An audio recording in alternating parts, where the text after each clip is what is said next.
मचिया बैठली तू सासु सरबे गोनाया गरी हो सासु रङ्गी तना लाली चुन्दरिया काली पूजे जा काली पूजे जाइबी हो पूजत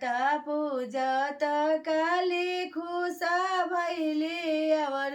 परसान्द भैली हो ए काली मैया फूलवे के बलका बनवली आचरवा बिचवा डाल लिया आचरवा बिचवा डाल ले हो राम रसोइया तू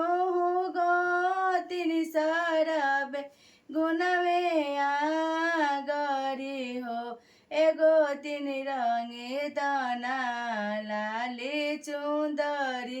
या हम गंगा पूजे जाइबी हम गंगा पूजे जाइबी पूजत गंगा खुशा भैली और परसंद भैली हो गंगा मैया बलुए के बलका बनव लिया चरवा बिचवा डाल लिया चरवा बिचवा डाल ले हो सुपली खेलती तू नदी सरबे गुणवे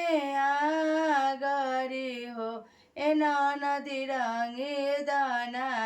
पियर पीताम्बर हम शिव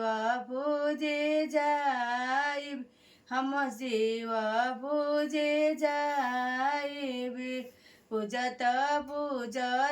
शिवजी खुशा भैले अवरो परसंद भैले हो